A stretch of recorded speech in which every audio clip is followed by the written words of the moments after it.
Boo boo, kids, we're a couple of scary, annoyed grunt boys, and this is the 138th Simpsons podcast. I see trees of green, red roses too. I see them blue for me and you. And I think to myself, what a wonderful world. That's right, we're the Scary Podcast, explores the scary Simpsons from seasons 12 and beyond, and the newest ones available. Why do we do it like that? Well, we already did season 11, and an entity known as the Wheel of Random has crafted us and forced us to watch the show in such a manner. I say we because I'm one annoyed grunt boy named Steve, and I can't do this on my own, so with me, as always, is the other annoyed grunt boy, Crazy, kooky Craig. Oof, that's frightening. But hello, Craig. Hello, Steve. Okay, so we have a lot of scary, spooky stuff to get to. This is a very packed episode. But before we get to that, I have got some business that I really need to talk about. Is the business of show? It is about the show, of the business of show, the great entertainment, if you will, if you want to call it our show that. As our listeners may or may not know, we have a Patreon where we discuss different things, a lot of times movies or other TV shows. It's only $5 a month. Patreon.com/AnnoyedGruntBoys. Check it out. I think that's all we've done is either a movie or TV show. We haven't ventured out into the world yet. Right. But we've had a running thing, the very important thing that I've actually renamed, the Frank Drebin Memorial Coffee Count, which is basically we judge a show or a movie as to whether or not they have coffee in it.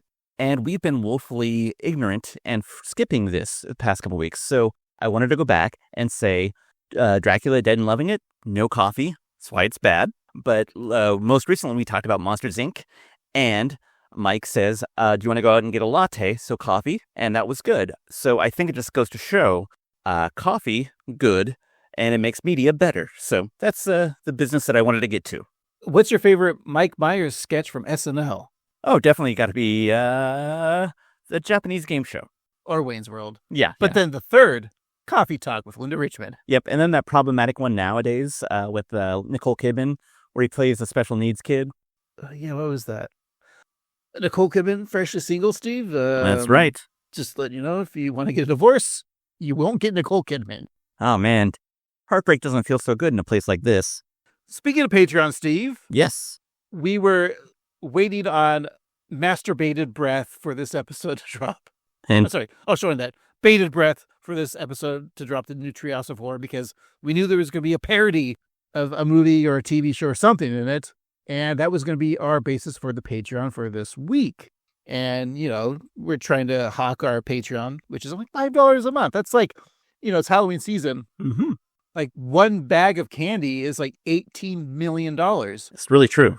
Yeah. And then you're going to give it to 4 kids because that's all you're going to get. And then you're going to eat the rest and regret it. But you know what you won't regret is $5 to us, who would probably just end up buying candy with it because we're adults who just want candy. Exactly. But you're getting a king-sized piece of entertainment for a fun-sized price. That's right. So, spoilers, we might have watched this episode. And there's some references to movies and TV shows.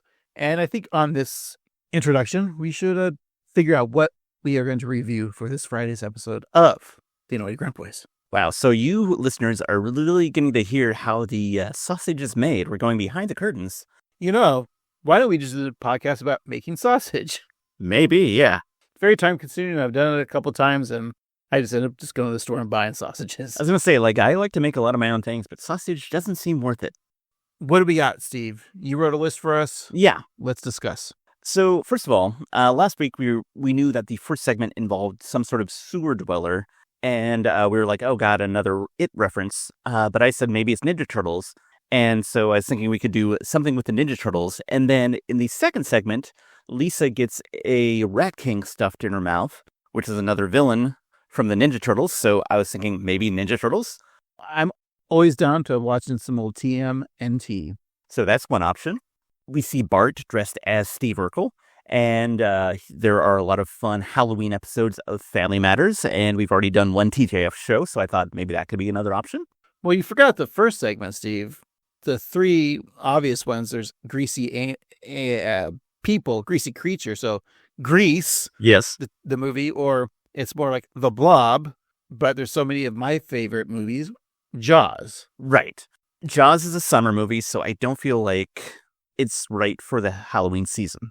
I do love it. I mean, Jaws is one of my favorite movies. It would be an easy podcast for me to do. I could just do it right now because I know the movie front to back. So I'm going to save Jaws as much as it's one of my favorite movies. It's like saying, like, let's watch Simpsons, the first episode. You know, like I know the episode so well. The Simpsons movie. Right. But we're not going to, I think Jaws will be a special place for us for a special time if we ever have to go to do Jaws.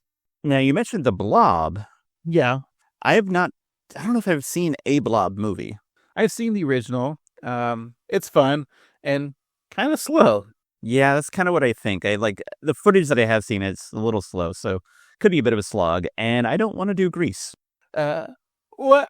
No. What? I'm sorry. I'm trying to do it. Travolta is horrible. Yeah. I'm axing Grease. Although if Grease were to be made now, I think we'd be age appropriate to play the teenagers because they were all in their 40s. That's true.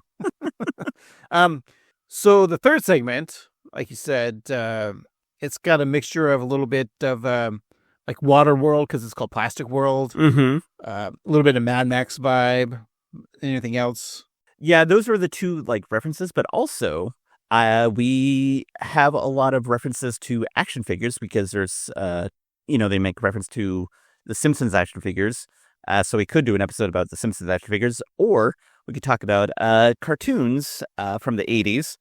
Specifically, I had an idea to do G.I. Joe, the motion picture, because I think it's a masterpiece. But that's just me.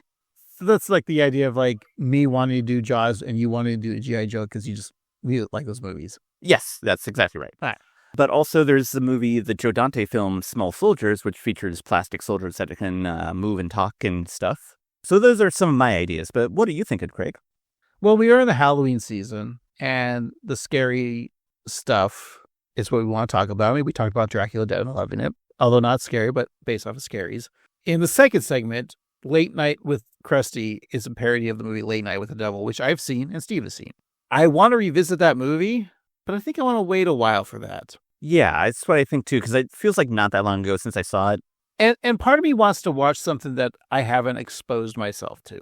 Right. And we have one of our great actors in that second segment. No, not Michael Keaton. Spoilers, he is in it. But Satan is played by the great Idris Elba.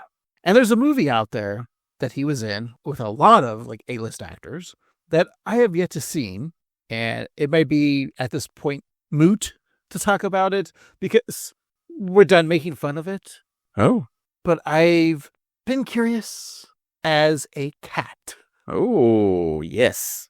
To watch a cinema master flop starring Idris Elba. This is also timely because there's a certain singer who had an album that was very exciting and refreshing, who had an album come out recently, and I think that they are also in that movie. Are you talking about Taylor Swift? Indeed, I am. And I hate James Corden. Who doesn't? So that's why this week's episode for your Halloween entertainment, and remember, you don't have to watch the movie. No. Just, you get to hear us suffer it. We're watching the 2019, what's the opposite of classic? Piece of shit. The 2019 piece of shit, Cats. Oh, boy. And see, this is great because we have our producers who occasionally butt in, and I'm going to let you in a secret, they're cats, so maybe they'll be interested too. Look, we've got a star-studded cast of people like Idris Elba, of course. We got Rebel Wilson, Jason Derulo, Jennifer Hudson, shithead James Corden, Ray Winstone, Judi Dench, Ian McKellen, Taylor Swift, of course. I have yet to see this, Steve, and I'm assuming you haven't seen it. I don't think I have. I've seen bits and pieces, but I've not seen it in its glory. So, yeah, this is some interesting territory that we're going to explore. And, to relate back to this episode, not just to Idris Elba, there was a famous version that we've yet to see where they actually edited the film to show the actual cat, Brown Eye, the butthole. Mm-hmm, the old rusty badge. I think that's Sheriff's Rusty Badge, Steve. You don't know about this reference until later. But this episode has a giant monster that has an asshole as a face. So I'm very excited to watch Cats. Steve, Andrew Lloyd Webber himself will not appear on this podcast. I'm just guaranteeing that. He loves to appear on podcasts, but yeah, I think you're right. He probably won't be in this one. Other than that, I'm very excited for this week. So everyone, check it out. Patreon.com/AnnoyedGrumboys. Sign up today for $5 a month. And you can hear so many other podcasts that we've done. We've only been active for a couple months, but we have like handfuls of bonus episodes, easily digestible. You don't have to watch the product. Does Tears talk about it? I'm excited for this one. This might be our magical Mr. Mistopheles of podcasts. Indeed. I'm excited and horrified by this prospect, and I cannot wait, but I kind of do. But we do have to wait for a little bit, because for now, we're going to get into The Simpsons, especially this week, the Treehouse of Horror 36, in which the town is menaced by a mysterious murdering monster from the sewers. Krusty has a demonic special guest on a live Halloween special, and we dive into Springfield's post-apocalyptic future. Alrighty, let's check that out, and we'll be right back.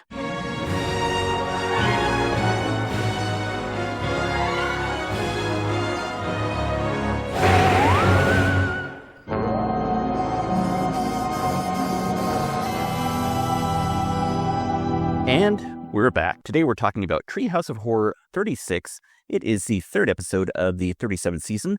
It is episode 793 in the show's run. It originally aired on October 19th, 2025. Your nerd code is 36AB15. And it was written by Part 1, Broti, Rosemary's Broti, Gupta.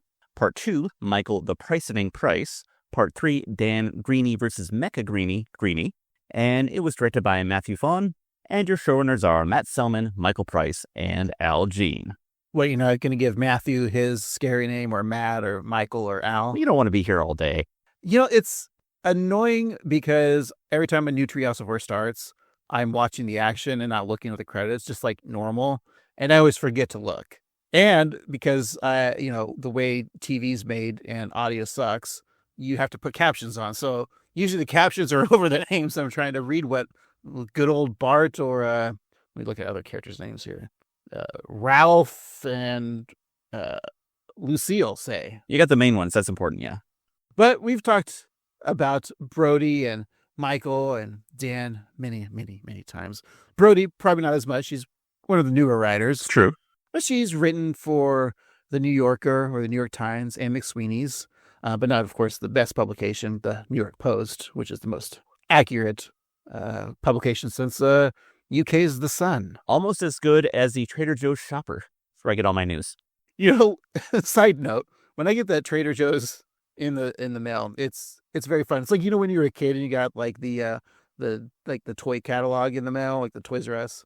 Now as an adult, I'm like, ooh, the Trader Joe's, what's new? And it's always, now that we're fall seasons, it's right now it's maple. They're like shying away from the pumpkin shit. I think they shot their pumpkin wad too soon. Yeah, no one likes pumpkin anymore. It's just overplayed. Mm-hmm. This country is sick of round orange things dictating what we should be doing. Not a Gourd podcast? Or an Al Gore podcast. All right. Or look, tangentially, this is kind of an Al Gore podcast. Because his daughter was a writer-producer on Futurama, created by Matt Groening, and then Matt Groening created The Simpsons. And he's probably the one politician that we've played his voice more than any others in this podcast. Although it wasn't actually Al Gore who said Celebration. Sure, but I want to believe that it is. So we reviewed all 4 episodes Broti has wrote. Yeah, that was from season 34, was a Habeas Tortoise. Most recent was the Stu Lies. That was the Fat Tony Ska / Stu episode. And then Michael Price, he's worked on various Lego Star Wars projects, Bill Burr's F is for Family, and of course, Homeboys from Outer Space. He's been with The Simpsons since 2003, written 27 episodes, and this is the 8th that we've discussed, and he wrote some of the ones such as I, Bonnie Romance, Meat is Murder, and Hostile Workplace. I was never a fan of Bill Burr's F is for Family, but after I went to a comedy festival that he attended, I started watching it and enjoyed it. I mean, once he made the ranks of like Louis C.K., Aziz Ansari, Yeah. Wayne Brady, Pete Davidson, Dave Chappelle. just winners all around. Tom Segura. I think out of all that list of the, we're talking about the Riyadh Comedy Festival, of course, which no podcast has talked about. What's the most disappointing one for you real quick? Mine was Wayne Brady. Yeah, definitely Wayne Brady. I mean, I want him to be like the nicest guy in the world, and I've always thought him to be so. And so that was a disappointment. But not as disappointing as our next writer, Dan Greaney. No, we don't know him personally yet. But this man, long time writer for The Simpsons, like maybe some of my favorite episodes, like King-Sized Homer, or the best, I think, summer vibe episode of The Simpsons. Even could be a 4th of July episode. Yeah. That's the summer of 4 feet 2. What a great episode. And of course, the Simpsons spin-off showcase that we talk about a lot. He's also written episode Diggs, which was one of our controversial episodes. I don't remember what episode that we reviewed. It was probably early. Probably didn't get to 100 yet. It was probably episode 29. I don't know. Don't quote me. You probably can't find it on the internet anymore. Maybe we'll put it on our Patreon one of these days. But did Lisa the Boy Scout, The Great Gatsby Part 2, which of course we're not big fans of that one either, but he's total of 19 episodes, and this is will be the 7th we discussed, and of course we can't discuss those really fun ones. Yes, but let's get into this one, which I think will be a lot of fun. And we get kind of a cold open / couch gag, and it's in the style and drawn by the folks at The Onion, specifically their Painful Procedure comic strip, which is very funny, kind of a spoof of political commentary in general. And it's presented with America the Beautiful. And so we have black and white sketches of Lady Liberty with a #1 foam finger, and good old Uncle Sam pointing to your typical patriotic family made up of innocent kids, loving parents, and honest citizens. The idealized American family's house is all decked out for Halloween, but they aren't ready for the frightening realities of the world, such as the werewolf of trade wars, the zombie of pronouns, or the grim reaper of a measles outbreak. Not a political cartoon. So the family runs into their house in terror, looking to find comfort in America's only true safe space, network television. So they click on the TV only to be further horrified by a 37-year-old cartoon known as The Simpsons. And peeping in their window is the series creator, sicko himself, Daddy Matt Groening, who lets out a sinister laugh with very sharp, pointy teeth. That's his laugh, of course. So good. This was just a great couch gag. Yeah, I love those comic strips because they're so, like, overwrought. It feels like a Mad Magazine. But to have them on The Simpsons and to capture that so well, really fun. So our first Fable of Fright is entitled The Last Days of Crisco. And it begins in the swinging 70s in downtown Springfield. Next door to the Aztec Theater is just lava lamps.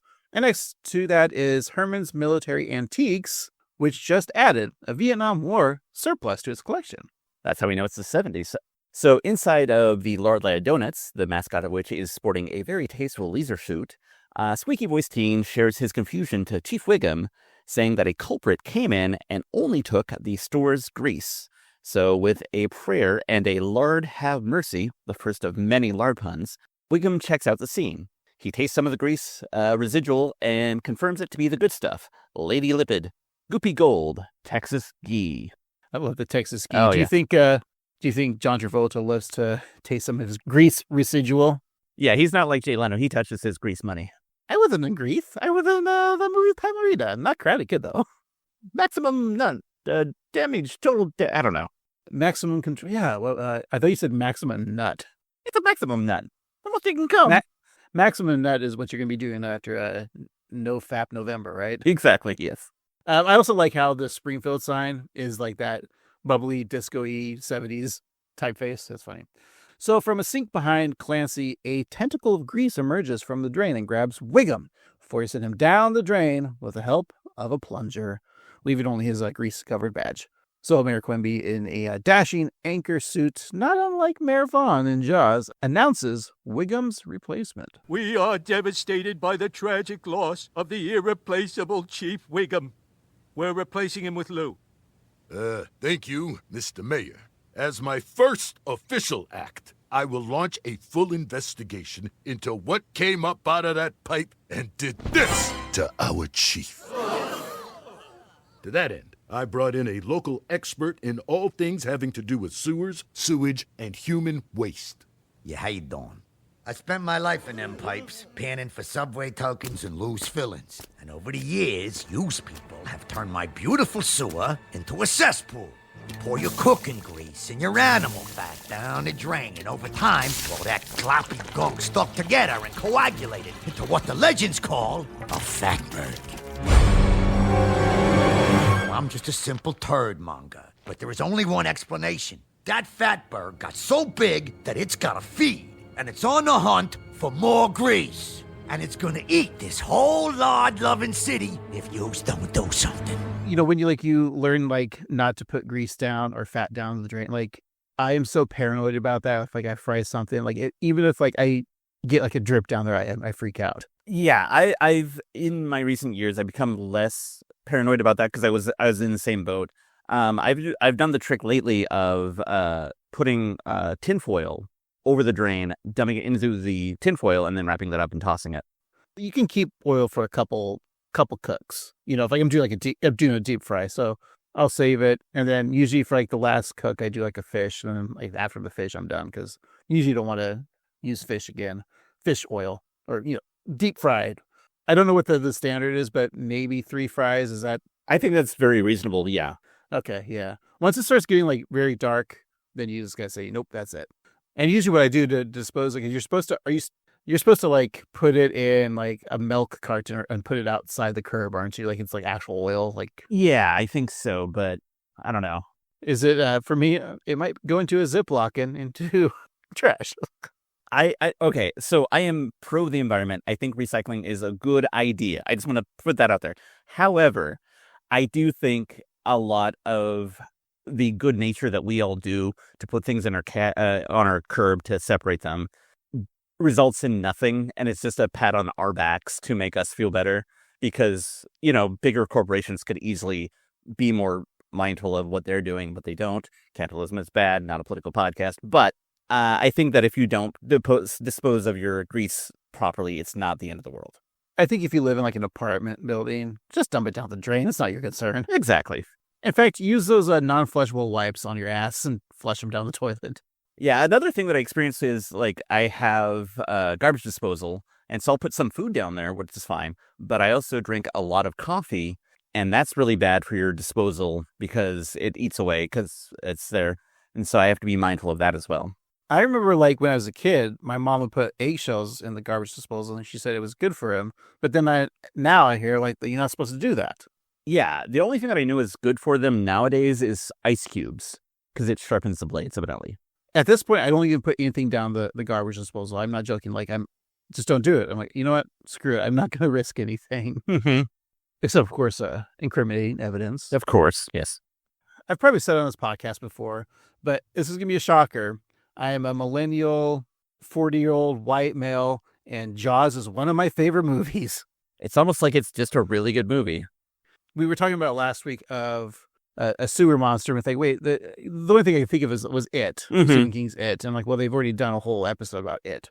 And the combination of, spoilers, but have they done straight up scenes from Jaws, which we're going to get to here in a second, but they're not using sharks, right? And they're using the Blob and Jaws. It's just really, really interesting. Way to go. The most striking Jaws scene that I can think of in The Simpsons, and I'm sure there have been others, but is when in Radio Bart, when Willie offers to get his boy back, and he scratches on the chalkboard, and he's like, "I'll get your boy back, and it'll cost you." But that's the only big one that I can see, other than probably musical stings or whatever. But yeah, this being a direct parody, I think it's great. Well, that newly named Chief Lou shares his concerns about the fatberg, saying that the state fair, as well as all the deep fryers, should be outlawed until the greasy beast is under control. And Mo agrees that there's no other option, as the state fair is greasier than Lardy Gras and Crisco Mas combined. So some of the concessions of the fair include batter fried pixie sticks, fried butter stick on a stick, deep fried cheese stuffed cheese, deep fried Snickers on a deep fried stick, mac and cheese on a stick, triple fried churros, Oreo, Butterfinger croquettes, deep fried ice cream, sugar frosted sausage clusters, deep fried Buzz Cola, deep fried pickles, Wisconsin waffle wings, bacon cheeseburger egg rolls, deep fried chili cheese turkey legs, hot beef sundaes, and deep fried Tic Tacs. Hot beef sundaes is never mind. Where do you pick him? I like a bacon cheeseburger egg roll, I think. I mean, that's like a real, like, the first couple are very jokey, but bacon cheeseburger egg rolls is a thing I've seen in, like, apps. And that sounds great. Like, I want to know what Wisconsin waffle wings are. Like, is it, like, Wisconsin's known for cheese? That's what I was thinking, is, like, there's, like, probably a wing that is covered in cheese that is covered in deep fried. Oh, man, that sounds good. I mean, deep fried pickles, I've had that plenty of times, so the deep fried Buzzcool is a real thing because there's deep fried Coke and stuff. Yeah, deep fried butter is the thing. Butterfinger croquette sounds good. Yeah, I mean, mac and cheese on a stick seems practical. Like, what is a hot beef sundae? It would be a lot of beef. Maybe mashed potatoes. Yeah, that sounds good too. Maybe I'm gonna make that for dinner. I think I'm like on the side of savory things. Like the deep fried sweet stuff kind of grosses me out more. But the sweets, the savory stuff sounds good. Yeah. So Quimby considers the safety of the citizens of Springfield, but his thoughts are cut short by the owners of the largest employer in town, Homer and Bart Simpson of Simpsons and Son Grease, which is a great callback to that episode from season 10 that we can't talk about. And they burst into the mayor's office. So in his cowboy hat and blue shirt, Homer says that the fair can't be shut down since it will most certainly ruin the city's fat-forward economy. So with the Texas twang, Bart shows his support to his daddy. But because he's interrupted by his father, Bart is hit repeatedly by Homer's cowboy hat. So Bart compliments Homer's hat-smacking abilities, but that only results in more hat-smacking and being called an idiot. They found a way to get around not strangling Bart anymore and just hit him with a hat. Which I think is a lot of fun. I think it works. So Homer warns the mayor that without the fair, the Simpsons and Sons would no longer be greasing his palms. And then he reaches into his pocket and hands a greasy envelope full of cash to the corrupt politician. Lou finds all this to be absurd, pointing out that if the walking porta potty known as Mo is correct, the monster is a threat to the safety of the people. And using his power as police chief, Lou cancels the state fair. Mayor Quimby responds by naming Eddie as the new police chief, celebrated by the first fire of the state fair. Lou, now off the forest, looks around all the people gorging themselves on fried treats, saying that they are tempting fat. And Lou's wife tells him to relax and enjoy the fair as a regular citizen. And I like Lou's wife is definitely just playing the wife of, like, character description, wife of, just shows support. Yeah, just relax, enjoy the fair. Just then, Lou hears a scream. He turns around to find Shauna riding on the shoulders of Jimbo, shouting that the ice cream is very cold. So Lou hears a second scream, but that turns out to be Ooter screaming with delight as he slides down the grease-filled Fatterhorn ride. And Ooter tops off his fun ride with some joyful frolicking, unaware that the grease monster is stalking in the drain below. The slimy, fat-based creature grabs Ooter. The camera zooms in on Lou, and since he recognizes the dolly zoom, he knows there's real trouble occurring. From a sewer hole behind him, the fat bird grabs Fat Tony and drags him below. So this is definitely the most Jaws-inspired scene. Oh, yeah. I love him knowing that it's a dolly zoom, and he's like, oh, shit, things are bad. Did Spielberg invent that? If he didn't invent it, it's definitely, like, became his, like, early trademark, much like Kane with the Dutch angles. Like, I think that became, like, representative of not only blockbusters, but Spielberg blockbusters. So, yeah. Yeah, I think the way they do it is the person physically moves back with a camera, like they walk behind back with a camera while they zoom in on the subject. So that way it's just a really cool shot. It's a really cool effect that it always adds so much, like, excitement. Yeah. I mean, if we had the internet, we can look up who invented that, but we don't have the internet. I think it was James Madison's wife, Dolly. She invented it. Lou calls for everyone to run as the Fatberg begins its attack. Reverend Lovejoy is in the sights of the beast and uses 2 fried pickles to form a cross, but it's no use. The Fatberg grabs the man of God as he cries out, "Oh, lard!"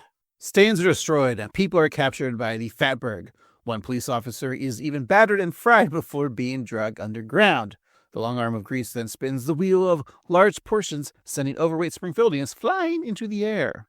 So Bart warns his daddy that the grease monster is coming for them and their grease, but Homer calls his son a pint-sized popinjay and proceeds to hit his son with his 10-gallon hat. The monster then grabs Bart and sucks him off. His fat, that is. And Homer cuts Bart free, but it's too late.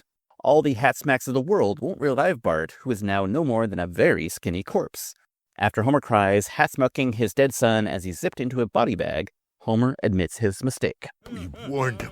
They wouldn't listen. Oh, honey, just try to enjoy the fair.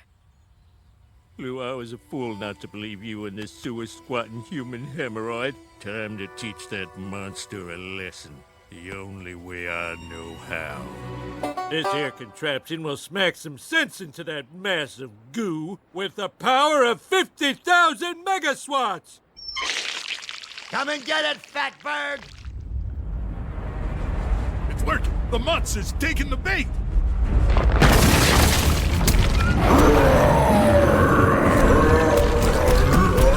Release the smacking!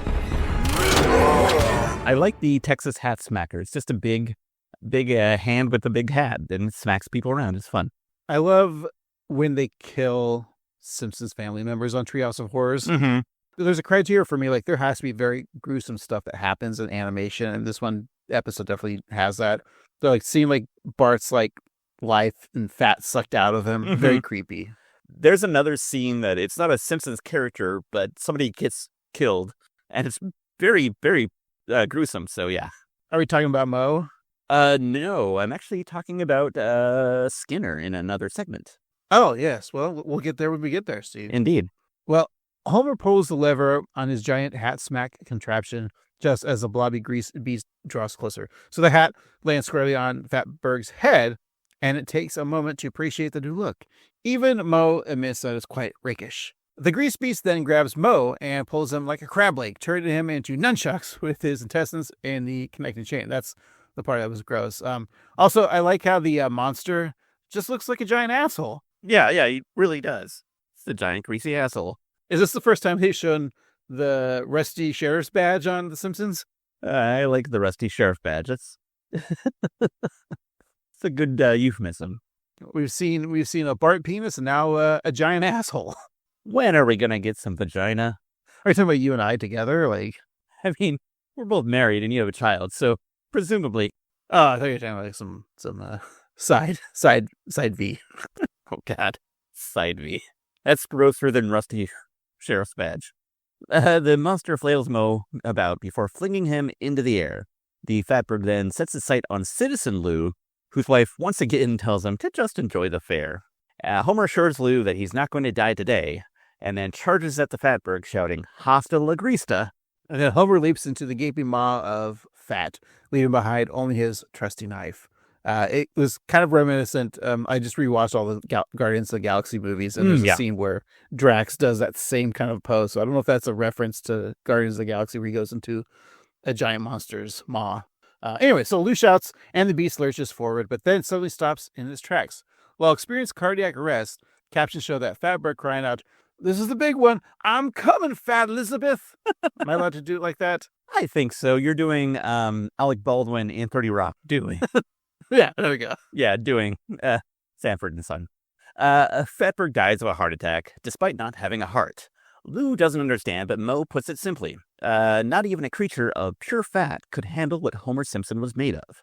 So as Moe tries to hold his guts in place, very gruesome, he asks what's next for Lou.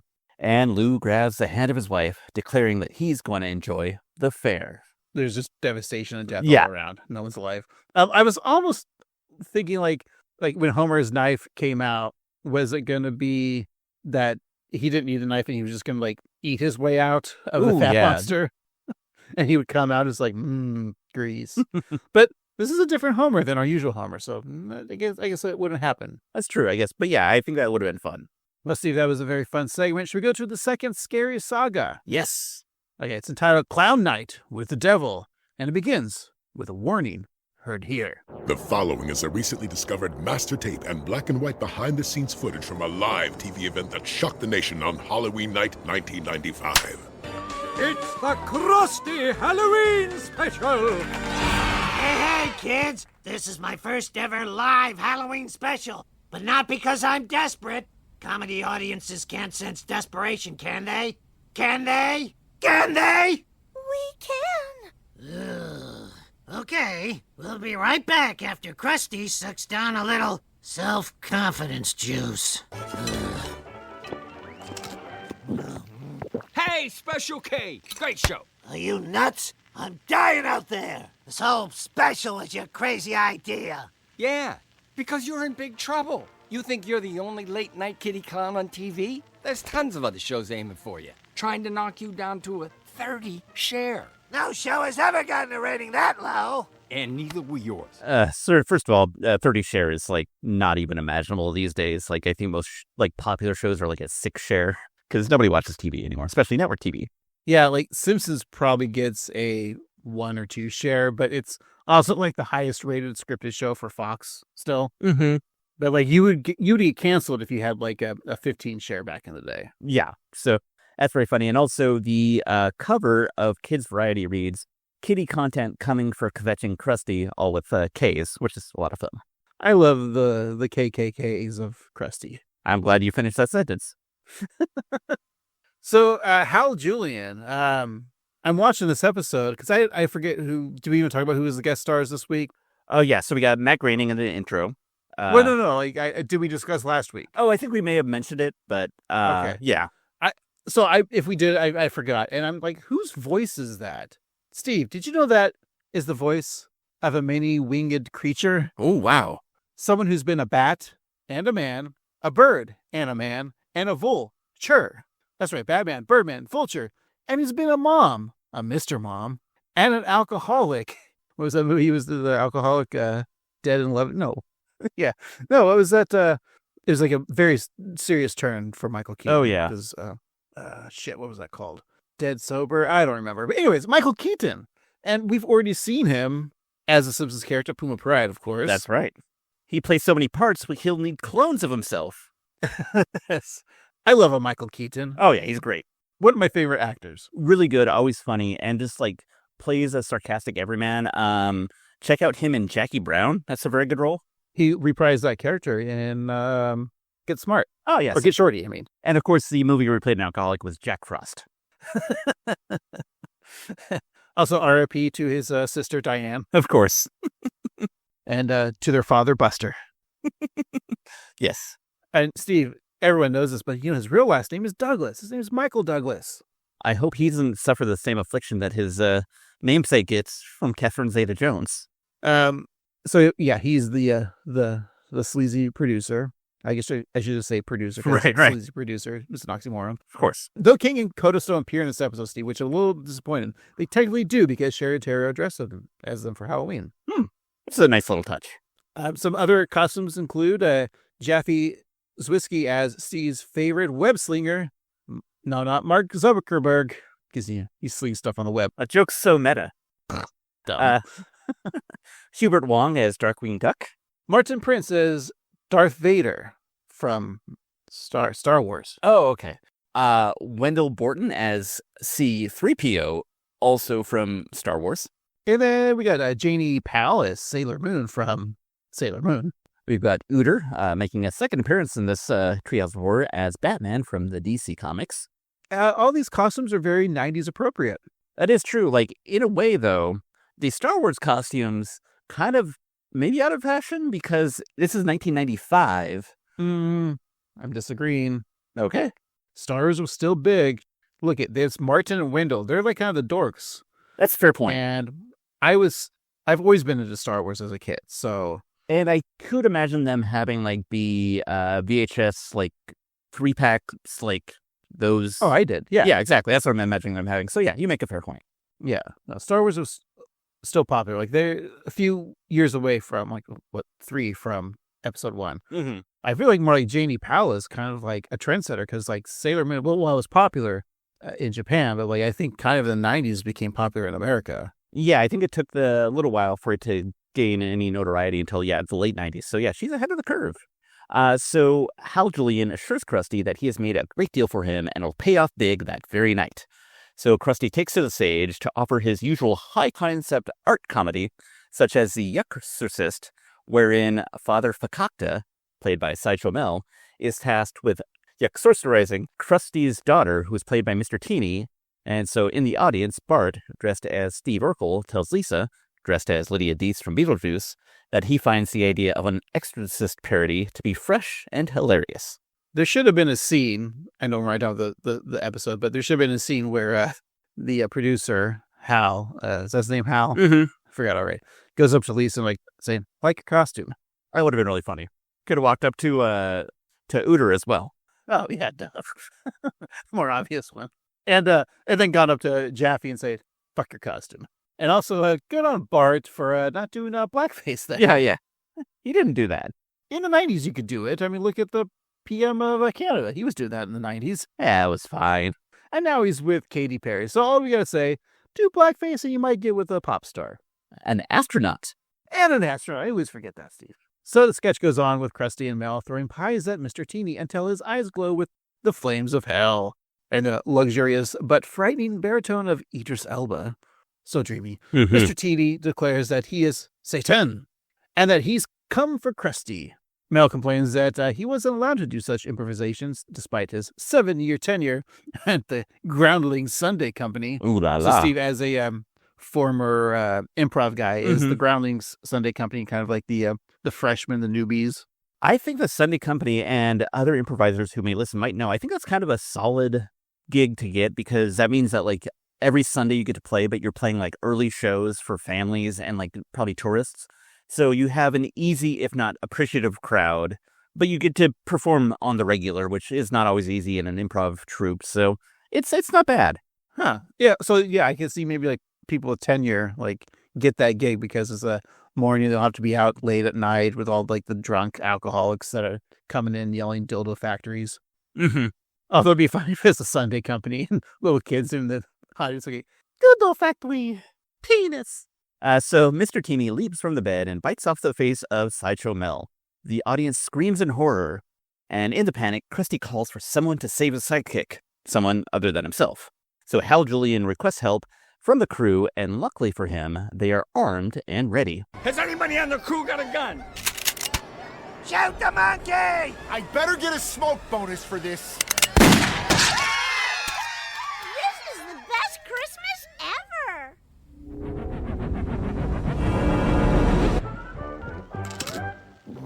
Fantastic segment. A man was just maimed for life by a demonic monkey! My face, my only face. Hey, let me turn that frown upside down. Bingo. I don't care what deal you made. We gotta pull the plug on this nightmare. Are you nuts? This thing is huge. You're a smash. They're puking in Peoria. They're retching in Rochester. They've got PTSD in Pickstown, South Dakota. Now get back out there. Okay, talking to the kids. Now, this always plays. Who are you dressed up as, Slugger? Why did the monkey rip the man's face off? Will the face go to heaven? I like when he turns the frown upside down, this visual gag, but he just flips the face upside down. It's a very funny, gross scene. Also, Hal Julian got to say, "Are you nuts?" Nice callback to him when he was Bruce Wayne saying, "You want to get nuts? Let's get nuts." Very nice. Good. I didn't pick up on that. That's very good. Also, the crew member, played by Sal Silverstein himself, Ike Barinholtz. Oh, wow. And I like when the beginning was like, does anyone have a gun? Like everyone in the camera crew has a gun. They're shooting one way or another. Krusty nervously hands the kids home versions of the show and then turns to Ralph, who's dressed as video game Italian plumber. As Ralph eyes glow red and declares that downstairs God is inside my body. So the Demon King then crawls out of Ralph's mouth saying, "I am Satan."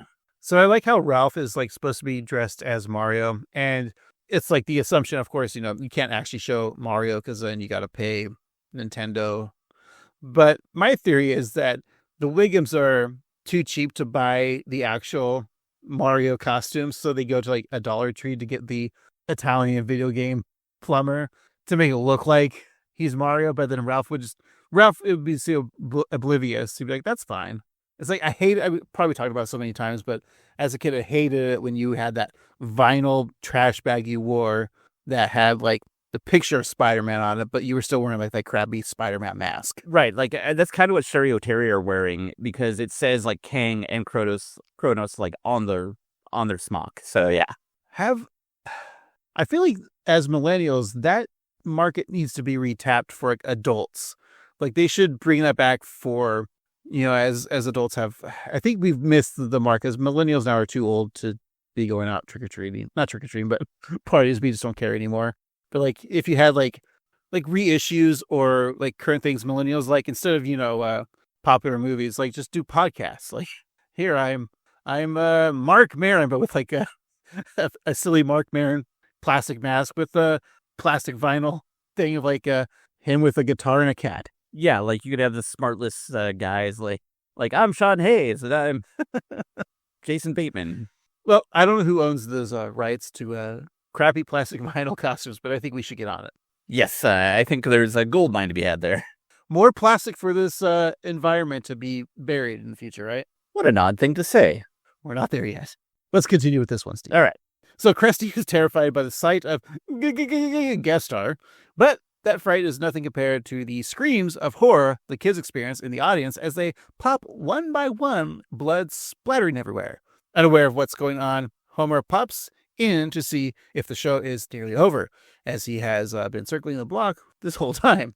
So with a flick of his wrist, Satan causes Homer to stick his head up his own ass, where luckily he finds no polyps. Yeah, that's good. So the Prince of Darkness then picks up the Clown Prince of Channel 6 by the nostrils, which proves to be extra painful as Krusty just had his cocaine hole patched.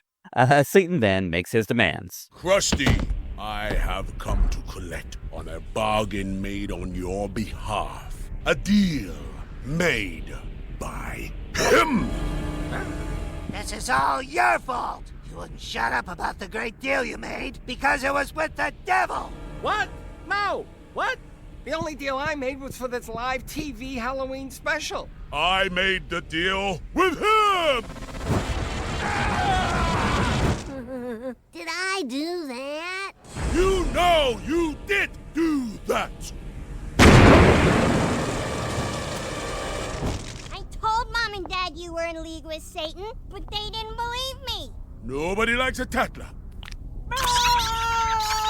Krusty, the only reason your show has lasted this long is because this child made a deal with me to eliminate your competition. I really like Satan. That's all. No, I think that, we've had Satan in Halloween specials before, like, as Flanders or whatever, but I think this one plays on that really well, and having Bart making a deal with the devil to keep Krusty feels both like appropriate for a Bart situation, but also works in the Late Night with the Devil plotline. Like, I think this is just really smart. Do you think it's I hate using the word meta because everyone says meta these days, that Matt Groening's always kind of said that Bart is kind of an amalgamation of himself. Mm-hmm. And so Matt Groening making a deal with the devil to keep the Simpsons on the air for this amount of time. I mean, that's a good point. Yeah, it's very possible. There's also some visual jokes in here we should explain if you didn't watch the episode. When Satan is pointing to the person that made the devil, or the deal with the devil, they're pointing to Hal, and then obviously it's Bart, but then like he just explodes his Hal's body, so they kill him, and then the scene with Lisa and all the rats in her mouth, very gruesome. Yeah, Giant Rat King is what they're called. Don't look that up; it's horrible. It's a real thing. Yeah. Also, a lesser known Teenage Mutant Ninja Turtle villain in the cartoon. I was sad I never had that action figure. I always wanted that one. But you got to fight him, I think, in the very first NES game. Oh, yes. That game, though, that's tough. It's a tough game. Yeah, I only got to, like, the city, and I never got to... I think my sister... Weird tangent. I think my sister actually got to, like, fight Shredder. Oh, wow. Anyways, side tangent. Yeah. The water level is so hard. You figured it out, Steve. It's not that hard. It's like 8. Bart tells Krusty he had no other choice, as those stupid, high-quality educational shows with redeeming social values were a threat to his beloved buffoonery. Satan canceled all of those shows to allow Krusty unfunnily schlockfest to continue. He then causes the tombstones of the shows to emerge on stage. Shows such as 321 Contact, Romper Room, Pinwheel, The Electric Company, Captain Kangaroo, The Magic School Bus, which actually would still be on the air in 1995. The Great Space Coaster. All right, Steve, which one are you watching? I was a big 321 Contact guy. Yeah, I think Electric Company was after our time. Before, I mean. It's before and after our time, because there was one from the 70s with Morgan Freeman. But in the early 2000s, there was a reboot of it that I watched a lot of for no reason other than it was on, and I was fascinated. But there were a lot of people on there, like Reggie Watts and one young Lin-Manuel Miranda, who would go on to create Hamilton and be annoying. I don't know what Pinwheel. I remember Zoom, Mm-hmm. and now it's back. Yeah. But a different company. Captain Kangaroo I never watched because I think that was again before time. I remember watching it a lot. Okay. Magic School Bus, of course. I don't know what the Great Space Coaster is. That I don't know. The only reason that I remember Captain Kangaroo so well is they had a side thing called Picture Pages, where this comedian would draw pictures and tell you kids how to do it, and then he'd give you a drink and you get real tired because that comedian was Bill Cosby. Oh boy, he's fine now. How come he wasn't invited to the Riyadh Comedy Festival? I don't think they can have alcohol there. Oh, okay. Yeah. So while Krusty considers the legacy of his humorless Drek, Yuzzlebub demands his end of the deal, Krusty's eternal soul. He then brings forth the zombies of the educational kids shows who rise from their graves, ready to grab Krusty to the children's television devil's workshop. In the Zoom speak ooby dooby, one ghoul tells Krusty that his show sucks, calling him an unfunny clown. And the PBS Kids show characters stab Krusty with their myriad of Emmy Awards. And Bart speaks up saying that they should take him instead. He's confident he can face the socially conscious education television characters until they tell him that they will teach him forever. And as Bart screams at the thought of learning, Krusty offers this tale to the real ghouls of the world, representatives at Netflix. I've never shown anyone this horrific tape until today. But now that streaming has crushed the TV business, even the devil can't save my show. It is rough out there. I would hate to be starting today. So, do you want to buy this? Halloween. Found footage. It's definitely of a moment. But is it of this moment? What's the why now of this project?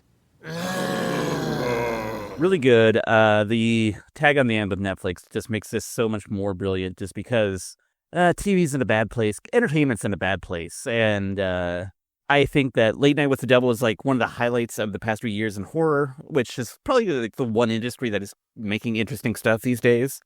But it's also funny that even Satan himself can't get a deal with Netflix. Yeah.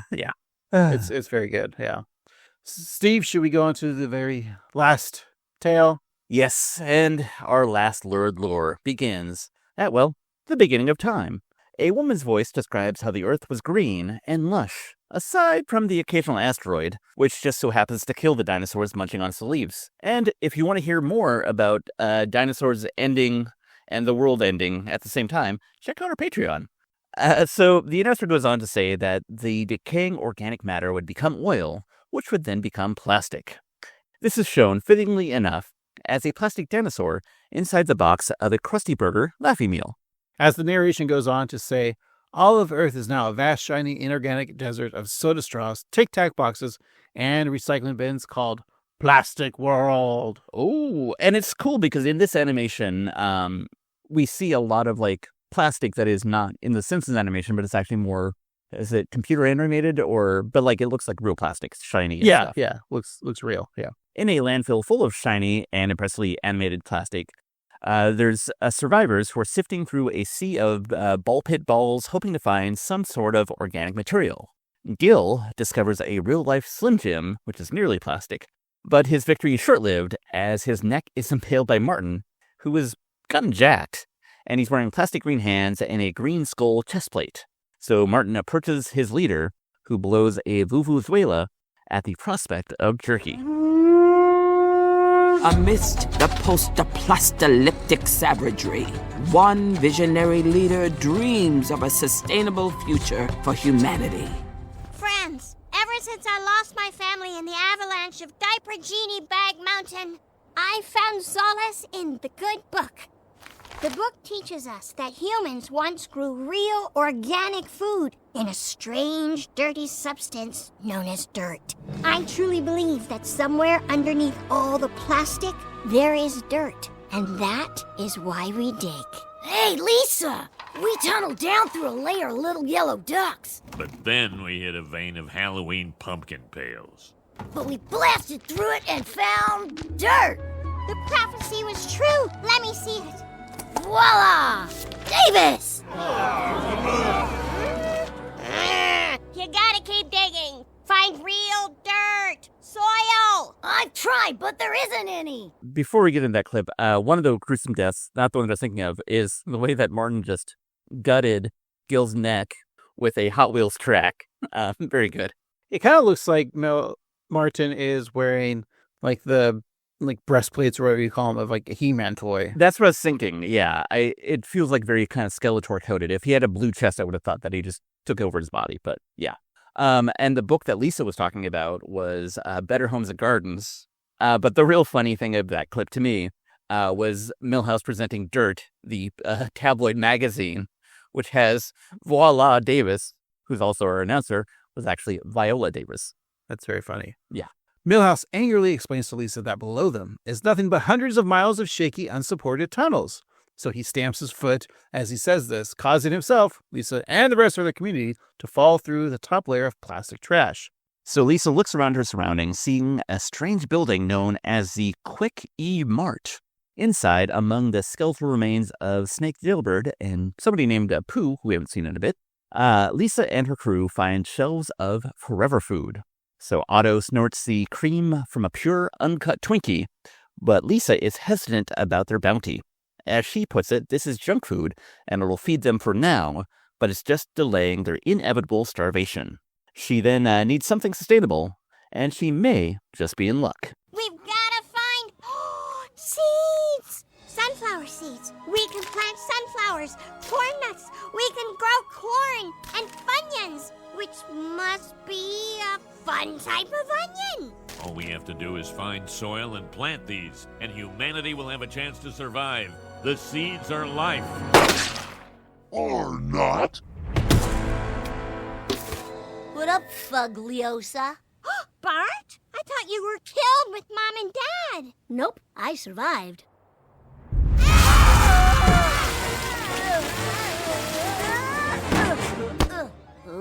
Now I'm a raider, and we take what others find. Raider Nation, attack!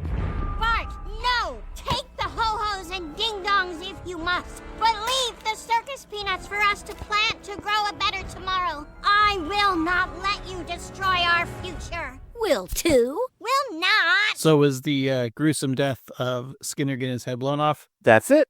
But Bart got to do something he probably always wanted to do, kill Skinner. Exactly, and he got his satisfaction. Very good. Also, with all like the school violence we have today, at least the Simpsons, it's okay for Bart to be killing the principal. Yeah, I mean, you can do it in, if it's Halloween, you can do it. On The Simpsons, Okay. I mean, usually I have to wait till April to do it. God damn it, Steve. Lisa's dumb. You can't plant corn nuts and everything else. You can plant these nuts. Yeah. Would you really want to plant a circus peanut tree? Oh, God, no. Those are, like, in the world of bad candies, they are the worst, in my opinion. I haven't had one in a long time, but I agree. It's a texture thing for me. But I do also like Bart landing on the pile of foam fingers and declaring himself to be Raider Nation. Because if you were in a post-apocalyptic world and you saw the image of a raider, oh, yeah, you'd be like, hey, that's a good survivor. Yeah, you wouldn't want to be like Brown. Yeah, Cleveland Browns. Or a saint. Oh, I like God. Bart and Lisa bicker until from the other side of the door, they hear Marge telling them to stop. So, thinking they're dead, the kids run out of the Quickie Mart, and in the shadows, they see the outlines of their parents. And Lisa wonders how on earth they could still be alive. And Homer laughs, saying that it's a pretty funny story. And Homer explains that he and Marge fell into a pool of searing hot nuclear waste. The molten radioactive plastic bonded with their DNA, and after months and months of horrible, indescribable agony, they arrived at the present day, where Homer and Marge are made of plastic. So Homer chews on a traffic cone, saying, polyvinyl diene chloride. And Marge tells the kids that there is plenty of food to be found if you're a plaz like them. So she takes a bite of the cone as well. And Lisa wonders about the political correctness of their new identifier. Plaz? That sounds a little problematic. We can call ourselves that, but you can't. It's paradise. No more scrounging for crumbs. We wipe ourselves clean with a damp cloth. The only problem is we can't have babies. But we can still have fun. So if you hear some squeaking, don't come a-peeking. So why don't you join us? Just take a dip in the nuclear pond, liquefy your innards, and become pure forever plastic, like us. Everybody in the pool! Fellas? No, you're not human anymore. You're just flip-flops with eyes and opinions. Humanity has to survive. Be like us! Be like us! No, Mom, no! Dollface! I really like the C and D tier characters of Springfield, no offense to them, walking around in the background like Kamiko and like Dedrick Tatum. Because it's like the Simpsons action figures that we all have somewhere in our closets. It's really cool to see. Yeah, I was kind of hoping that at the end of this segment, there was going to be a plug for buy the new Simpsons action figures at your local stores now. Yeah. It is amazing, like, growing up as a child of the 80s, how coveted so much plastic was. Like, I think about, like, all of my toys, and we were recently talking about all the action figures or all the cartoons that were created by weird properties like Rambo and whatnot. And then from that also created several action figures, because I remember I had Karate Kid action figures, I had Rambo action figures, and it's all just plastic, and it's all probably somewhere in a landfill, just not decaying. And yeah, so it's kind of sad.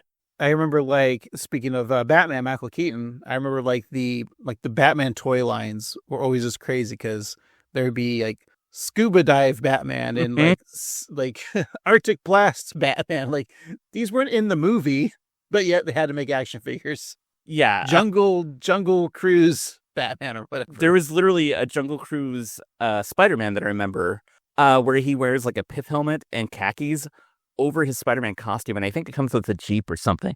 My favorite is still the Star Trek figures from the 90s because while Star Trek, there's a big fan base for it and a collector's fan base, they were made by Playmates, which made like the Ninja Turtles, and Ninja Turtles had so much action figures, but at least those characters would be on the cartoon. But the Playmates Star Trek figures were hilarious to me because you'd had your basic, like, you know, Picards and Worfs and, you know, the cast. But like so many, like, just one-off characters, you know, like some random alien that was like in one episode had its own action figure, like the weirdest ones. And there'll be another podcast to talk about the weirdest action figures, but like, it's just, I know it's for collectors, but could you just imagine as a kid, like being a Star Trek fan, it's like, oh, cool, I got Keiko O'Brien, Chief O'Brien's wife, like, as an action figure. She was in like 8 episodes total, you know? Right. I imagine like it's your birthday and you have like an uncle or like a cousin who doesn't know you that well, and they're like, oh, you probably don't have this one, right? Yeah. That being said, yeah, I'm surrounded by plastic still. I still have all my old toys, so they haven't gone away. I'm literally in my studio here. It's like covered in Ghostbusters toys, and that, here I am saying it's bad. No, you're the one saying it's bad. I haven't said anything about plastic, so I'm keeping my mouth shut. Plastics make it possible.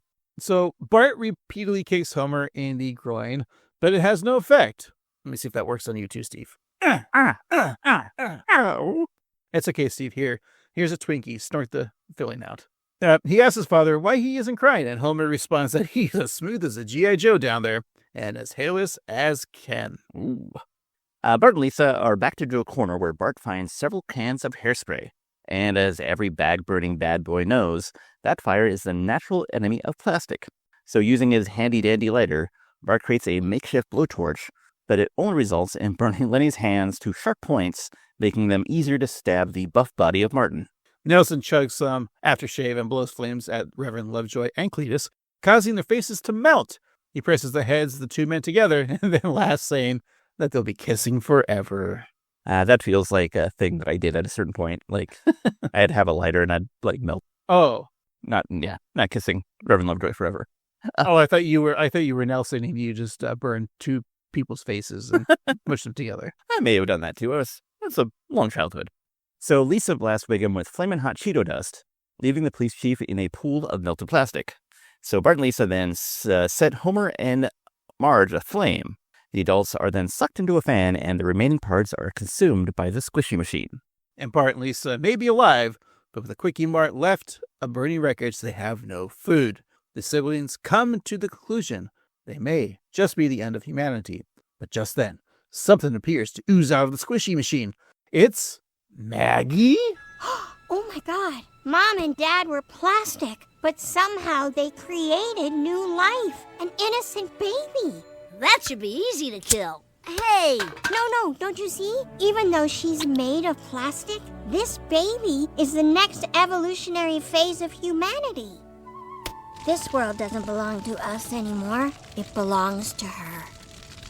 And so plastic life took over the world and thrived.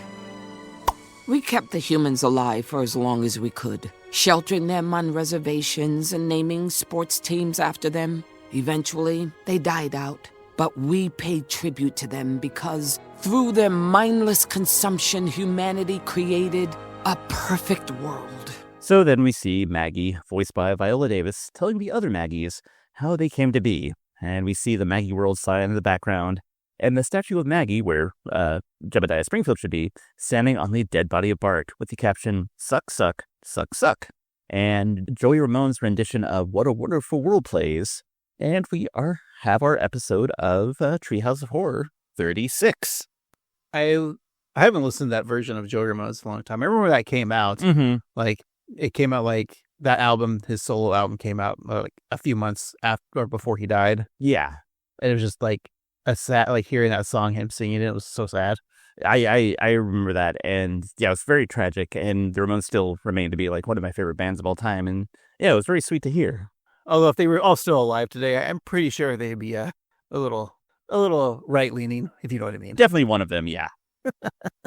Well, I mean, Joey Ramone loves Maria Bartonova or whatever that. Yeah, that was weird, yeah.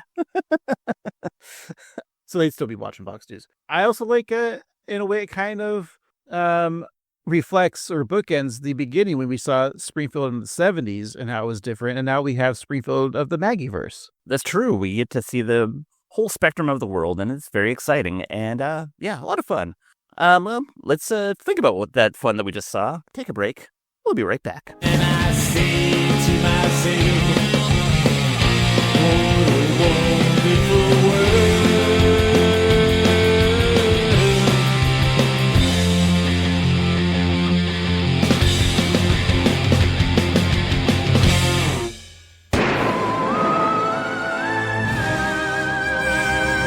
Alrighty, we're back. Let's finish up our discussion of Treehouse of Horror 36. We'll talk about the scenes that we liked, the things that horrified us, the things that made us laugh, what we thought of the episode in general, and what we're watching next week. But before we do all of that, we like to give our co-host gifts from the episode, specifically from each segment. And this segment is no different because I've got 3 gifts for Craig. That's me. That's you. All right, Craig. So from segment 1, I'm going to get you Quimby's suit because I think, you look dashing in the anchor suit. And as a fan of Jaws, it's great. Can I just say, I think that is my white whale of a costume. I just want to be the mayor from Jaws for Halloween one of these years. I haven't really done the research, but I know I could probably get a costume off of like AliExpress, some shitty Temu one, but yeah, I want that jacket. I just wanted that jacket ever since I saw it. I just want that jacket. I think there is another dashing comedian who had a similar white whale, and I think he finally got it, Paul F. Tompkins. Oh, really? Yeah, because it's also his favorite movie. Anyway, from segment 2, I got you Krusty the Clown, the home game, so you can play with all your friends. I didn't bring this up, but like in the segment, like they used to give like the home versions of like game shows, but what's the home version of Krusty the Clown show? Yes, it's just like some seating and like a soundstage. Like you in this era, like, okay, here's thank you for being on the Tonight Show with Johnny Carson. Here's your at-home version. You get like a bottle of whiskey for Ed and a carton of cigarettes for Johnny. Just something to keep some uppers to keep Doc awake. Yeah. Hey, he's still alive as of this record. The uppers work. And then from season 3, from segment 3, the classic thing, I got you a Raiders Nation foam finger so you can be survivor among them all. Is it Oakland, Los Angeles, or Las Vegas Raiders? Ooh, that's a great question. I'm going to go old school and keep it Oakland. I think that's the way we all prefer to be. Yes. Steve, I also got you some gifts. Thank you. Not as nice, I think. Sorry. I got to be a jokester, prankster, because I know it's trick or treat season, so I'm giving you the tricks. Oh, boy. But not the trick cereal. Oh. Or the slang term for prostitutes. I thought you would like a little costume, too. Oh, thank you. So from the first segment, I got you the remains of Chief Wiggum. So you get his nose and his hat and his badge. And the Lord Lad frequent flyer mile card. So that's great. You got 3 down already, so you just got to get like 7 more. Yeah. The second segment, which, again, costume-based. Last week you were not deciding what you were going to do. We mentioned maybe Steve from Blue's Clues. Mm-hmm. And I thought, you know what? Your name is Steve. Your wife's name is Laura. Mm. It's obvious that you should be Steve Urkel, like Bart. So you get Bart's Steve Urkel costume, and Laura, your wife, can dress up like Laura. And take that away, Steve. You don't need the black shoe polish for that costume. Okay. It's not the 90s anymore. Thank you. Probably for the best. And since you like to claim that you're pro-environment, I mean, you are pro-environment and recycling, but we also know that you hate some of the shit that has come out because we're trying to lower plastics. And like one of your biggest pet peeves, of course, is the dreaded paper straw. So I got you every single plastic straw that was from the ocean is yours now. So you can have plastic straws in your life. Wow. I'll get those plastic turtles one of these days. And make turtle soup. That's great, Craig. I really appreciate that. Some great gifts. What made you laugh in this episode? What did you like? Every segment is so well done. You know how we have to rank each segment from our 1, 2, and 3? Mm-hmm. I'm having a hard time. Yeah.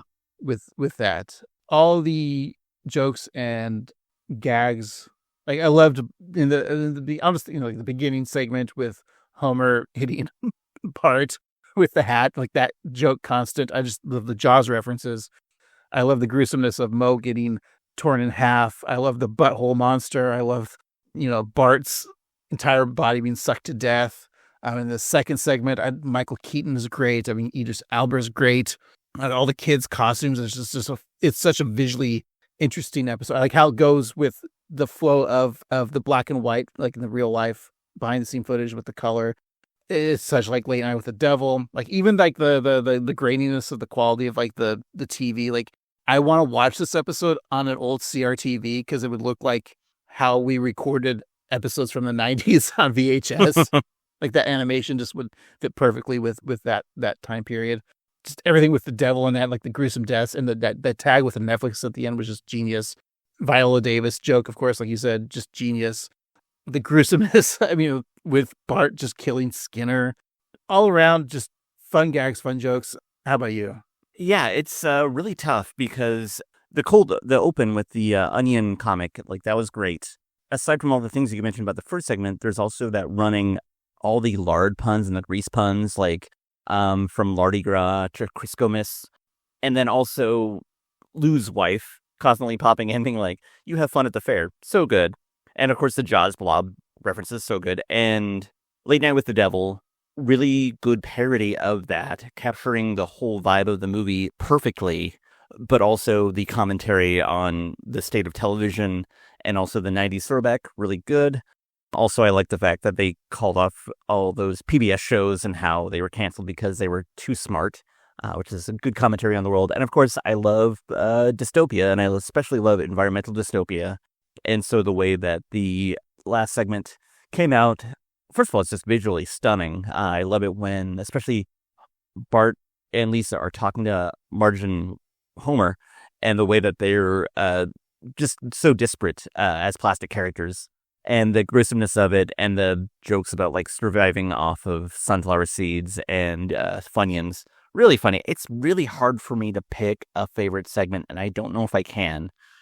This is a spectacular Treehouse of Horror, and I think if technology and references aside, if it came out in 1995, it would have been one of the better ones. And I think it's just really solid. Yeah, like I said, I'm having a hard time ranking them. I think a lot of the older Treehouses like we've done, like it's easy, but like I forget, you're right, the opening couch gag is one of my favorites now. I love that Matt Groening laugh at the end. Mm-hmm. That's tough. I mean, am I biased because of the Jaws reference in the first segment? But that movie, Late Night with the Devil, was so well done. It makes me want to watch it again. Mm-hmm. The movie and the segment, like the Michael Keaton part of it. And, maybe the Plastics one's my least favorite. I'm going to put that as 3. Okay, I'm just going to say that as 3. Mm-hmm. I think it might be 2, 1, 3. I think that's my assessment. Yeah, I think I agree with you because I do think the Late Night with the Devil was probably my favorite. Idris Elba as the devil is just really effective, and I think Michael Keaton was a lot of fun. Also, we have 3 Marvel stars in the episode, because we have Idris Elba was in Thor, Michael Keaton was in Spider-Man's, and isn't Viola Davis in? She's in the DCU. She's yeah, that's right. She's Amanda Waller, right? And I think Ike Barinholtz is also in the DCU. And he was in the Suicide Squad, the first crappy one. I might have to change it because what I think I like about the first segment was, yes, there was Jaws references, but then Blob. Like, I think the idea of mashing other properties together to create a whole new story, I think is creative, and I think that's a bold way to go instead of just doing straight up parody from a movie like they've done with Late Night with it. I'm changing. I'm going 1, 2, 3. I think. Wow, I respect that. Yeah, I think it's just because of the creativity of that second or the first segment. Yeah. So, where's my award? Who wrote that first segment? That would be Broti. Oh, Broti.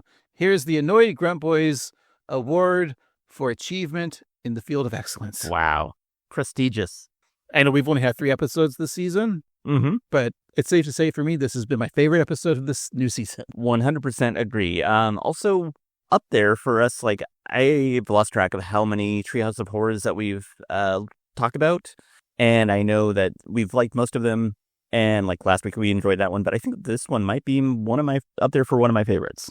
Yeah, it's one that I'm very excited to look forward to rewatching. And on the Disney Plus app right now, the live stream is just doing live stream. The Simpsons is just doing Treehouse of Horror. And I happened to catch last year's at the right time because I was so excited because, oh boy, after this is going back to season 1, or season 2, actually.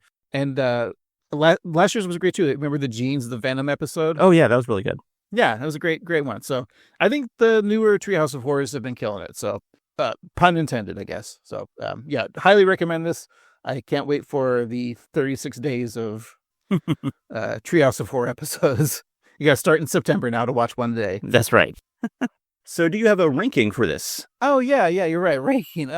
We got to hear Joey Ramon's version of What a Wonderful World at the end, and I thought I would just rank this out of the studio albums that the Ramones released, which of course was just a total of 14.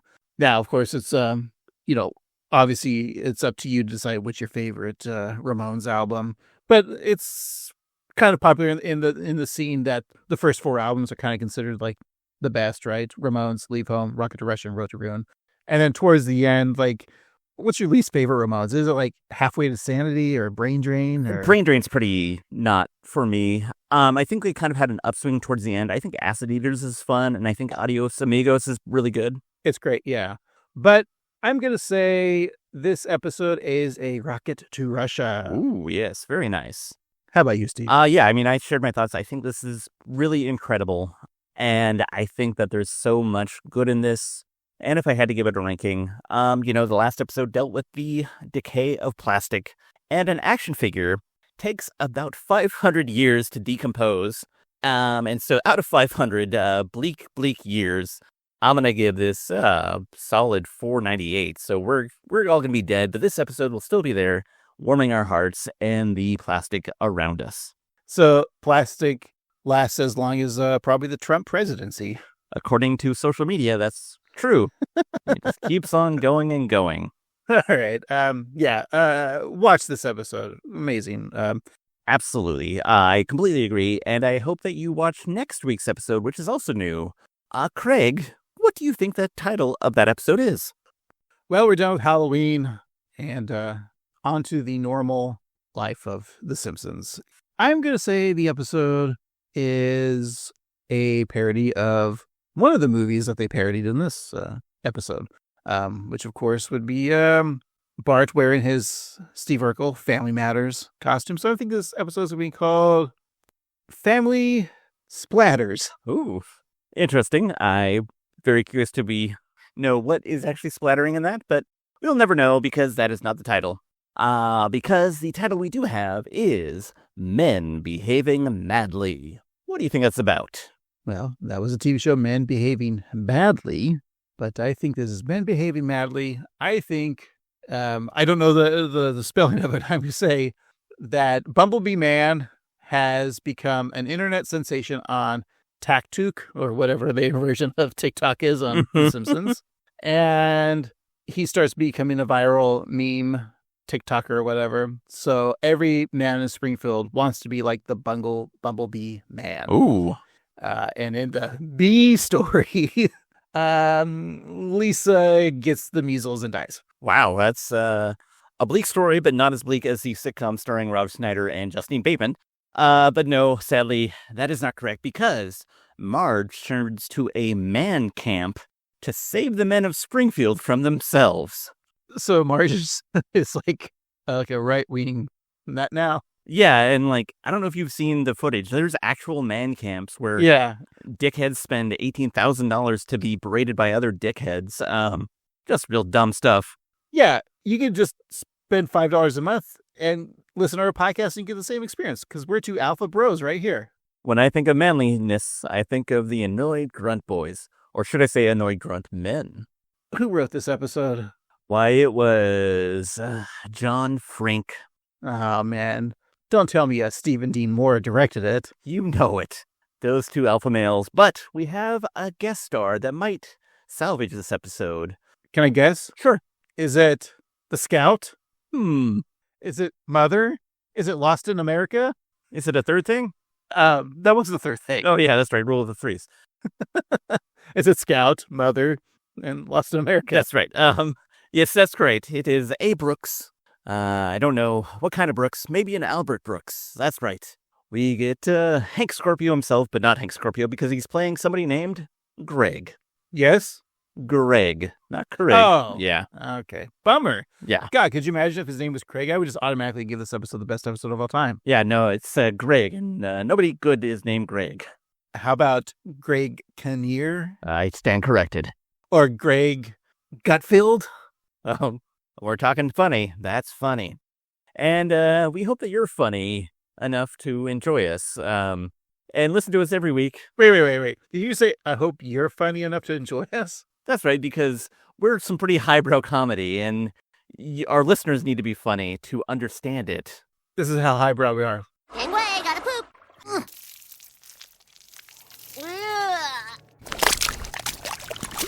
Poopin'. Poop! That's right. So check us out next week. And hey, if you want to contact us just to show us how funny you are, you can go to your socials, like your Instagram or your Threads, or, maybe YouTube at 13Simpsons. Or you can always email us at 13simpsons@gmail.com. But more importantly, check out our Patreon page, patreon.com/AnnoyedGruntBoys. Sign up today for $5 a month and you get a bonus episode every week. Whee! And hey, go to your favorite podcatching app, leave us 5 stars or the equivalent, but you don't need to write a real review.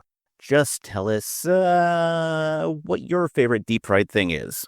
And don't forget to go to tpublic.com/user/AnnoyedGruntBoys for some Annoyed Grunt Boy merch. Alrighty, thank you so much for listening. For this week, I've been a scary annoyed grunt boy named Steve. And I've been a terrified terror Craig boy. And remember, if you hear some squeaking, don't come a-peeking. I'm just a simple turd monger. Did I do that?